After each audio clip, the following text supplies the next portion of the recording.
there are over 24,000 self-employed black businesses in London.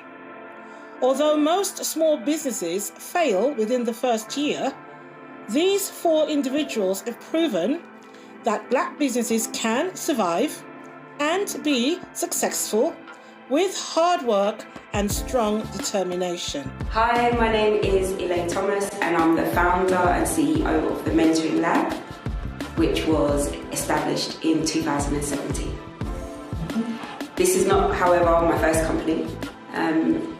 Way back in the day, I was a wedding photographer and travelled around the world actually doing wedding photography. So yeah, I suppose you would say that this is my second time at being an entrepreneur. The Mentoring Lab is a youth mentoring organisation that supports young people through the use of mentoring tools and techniques. So we offer free mentoring, affordable mentoring, private mentoring, we also do career mentoring and career mentoring clubs, basically everything to do with mentoring and mentoring young people.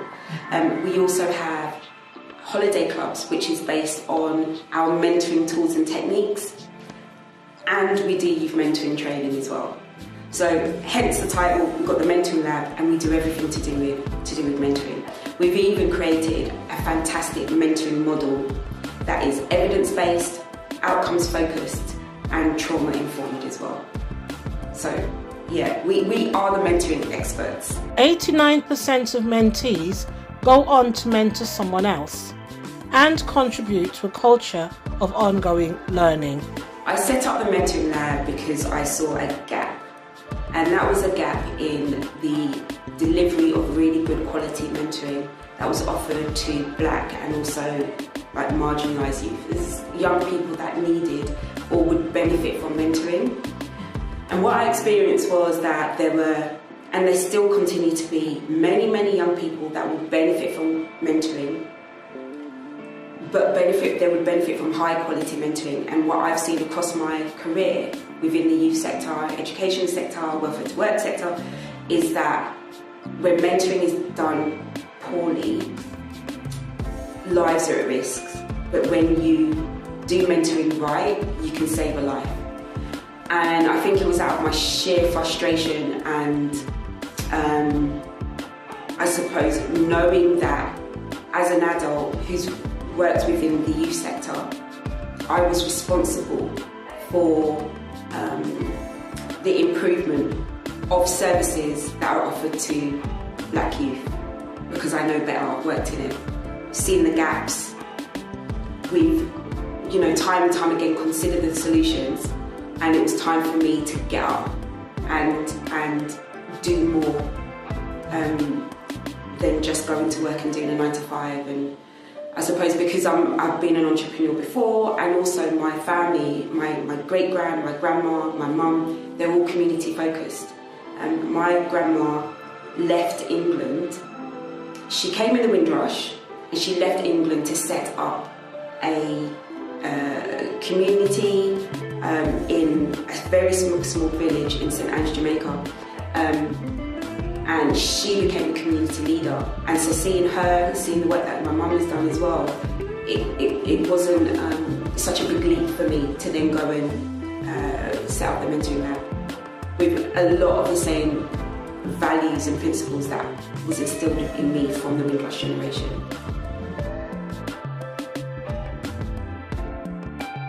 %87% of mentors and mentees feel empowered by their mentoring relationship, developing great confidence for both of them.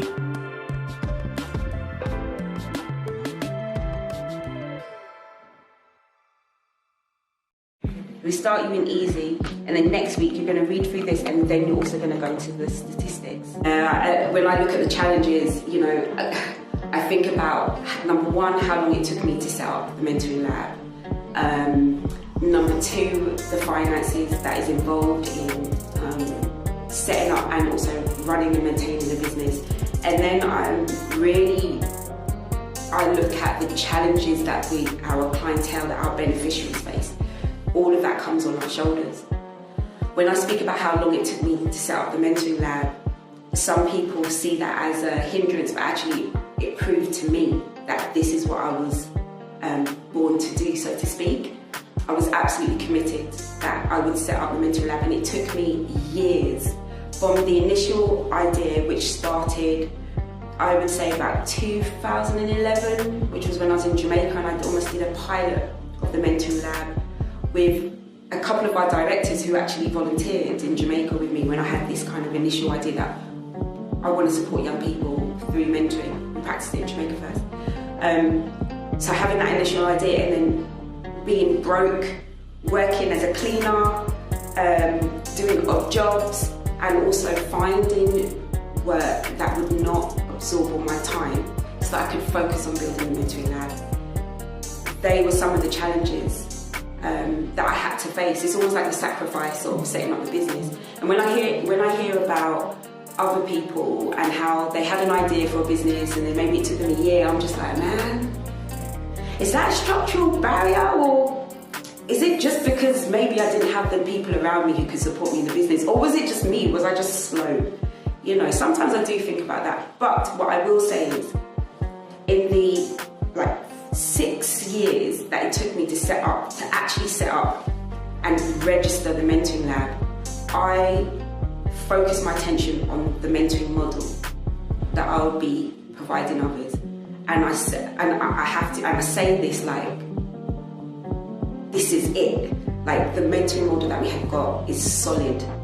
And it comes in the form of a mentoring toolkit, a mentoring handbook. And it's solid, like it's a good piece of work, it's a good piece of kit for a mentor that wants to offer high quality mentoring for young people. And that's our cornerstone, that's the cornerstone of the mentoring lab. So when I look back and I look at how long it took me to set up the mentoring lab, I'm grateful for that time to really think and reflect on the quality that we were gonna be offering everyone else. Mentoring programs have boosted minority representation at management level from 9% to 24%.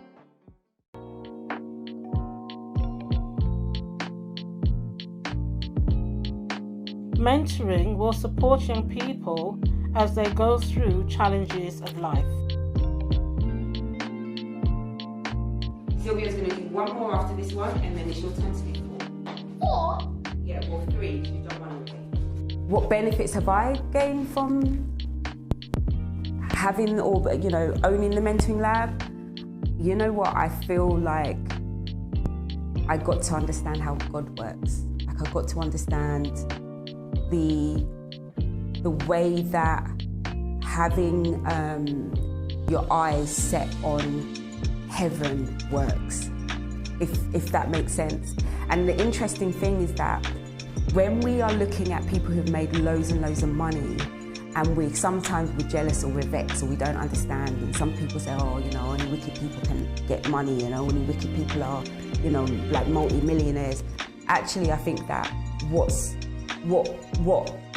business owners show is that if you have faith and belief in something and you focus on that, and you can only do this, you can only do CEO, you can only do founder CEO if you believe in what it is that you're giving, then things line up for you. And what I've realized is that you don't have to even believe in God for that to happen. But the benefit for me is that I do. Do you understand? So that makes me accountable.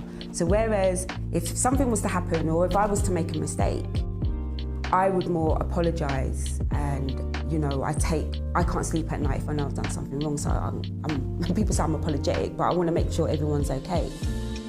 But that kind of says to me that what people lack, when you're looking at those who have made it, and you're looking and thinking, boy, it must be because they're this or that, and having negative thoughts about it. Actually, what they have is excellent interpersonal skills, fantastic negotiation skills. They believe in what it is that their product is, or whatever their service is.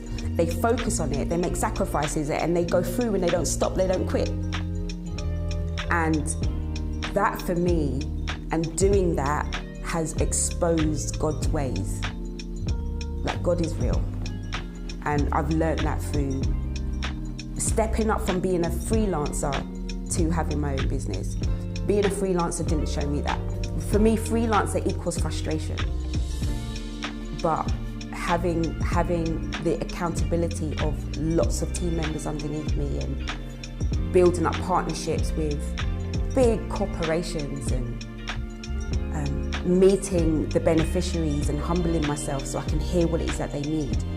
God is all in that. Mentoring for youth can create healthy relationships and healthy lifestyle choices. New entrepreneurs, I would say, and what I'm about to say is actually in the mentoring toolkit. Look at your characteristics and the qualities that you have.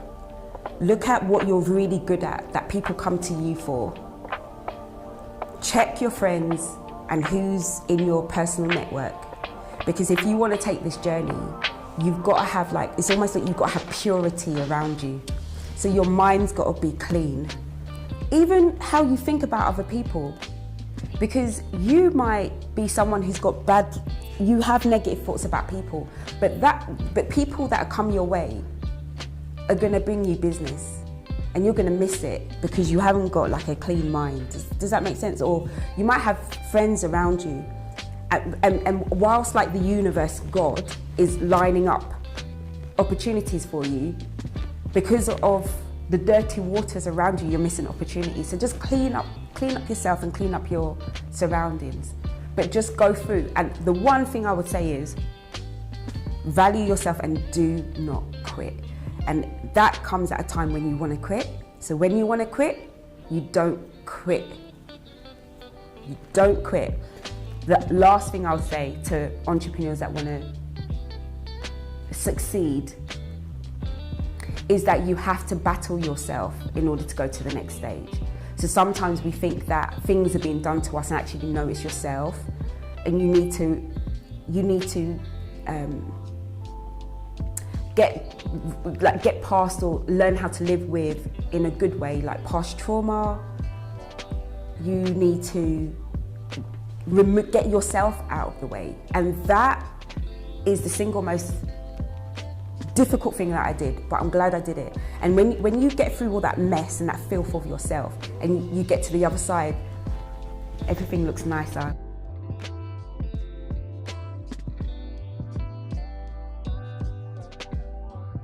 Mentors should set realistic goals and expectations for the mentee.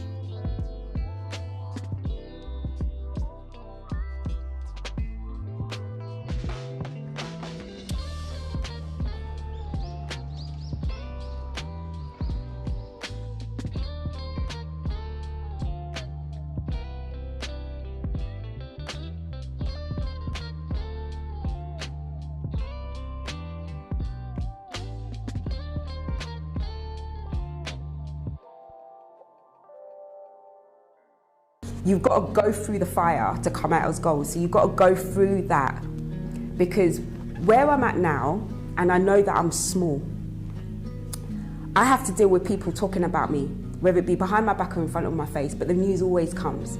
I've had to deal with people taking ideas and trying to set up what it is. But it's fine, because I know God gave me this. It's fine, you do what you're doing. I've had to sacrifice friendships, family relationships. I've had to ask for money. Do you know what that does to your pride and your ego when you've got to ask for money? Do you understand? That's hard. That's because it's within our safeguarding policy. People shouting at you. I've had to deal with all these things, and I literally wouldn't be able to do it if I didn't bring down my first Goliath. So business is not easy, but I'm telling you, it makes you a better person. I think that if we remember that to be racist is against the law, and if we remember that when we receive racism, it's because the perpetrator or the person kind of dishing out the racism has a disease, they literally have a personality disorder, then it helps in us not feeling like we're victims and actually correcting a wrong. Does that make sense? So because we work with schools and we work with parents who their children experience racism all the time, we, tell them what to do, which is create a chronological event, a list of events, and then write a letter of complaint, making sure that you've stated clearly what's happening and the way the person feels and how it's having an impact on their mental health, their well-being, their progress. And then you email it and then you CC it in to other relevant people to make that person accountable. I do the same thing.